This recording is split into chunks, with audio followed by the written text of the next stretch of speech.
ของโคตรทำมีแผนหามาหลายปีโอ้สิทีน้องก็เปลี่ยนใจ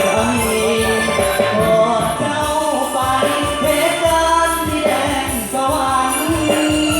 น้องให้คำมันสัญญาว่าบ่หาใครแต่แล้ววันนี้คนนี้กับพี่รักใจลืมสัญญาที่จะให้วันยังขอคนใหม่เปลี่ยนใจดื้อลาน้องโทรมาบอกมาเล่าที่เอาผัวหัวปากก็กล้าปากหัวผู้สาวเลิศหัวเมื่อยังทำงานโทรมาบอกไอ้อยากให้ไปหัวงานนี้มาอยากไปอยู่เด้อน้องอยากแต่ยังน้ำตาไหลผ่านดอกแสงสว่างเราเอาไว้จะอวยพรใคร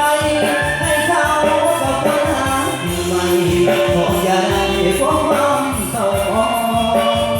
คนจนคนน้อยจำต้องคอยทางแดนทองชาตินี้อ้ายบ่ได้น้องอ้ายชาติทอง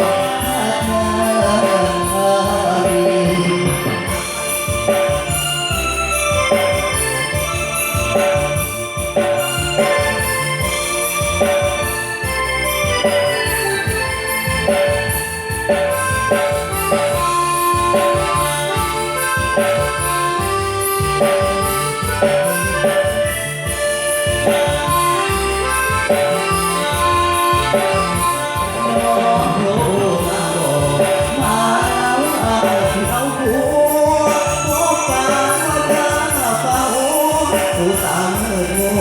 เมื่อเขาตาโอ้ดาบอกไอ้อยากให้ใจหัวงานนี้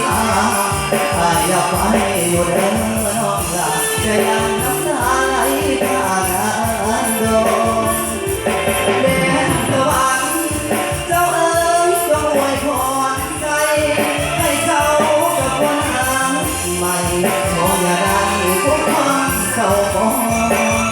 คนจนบุญน้อง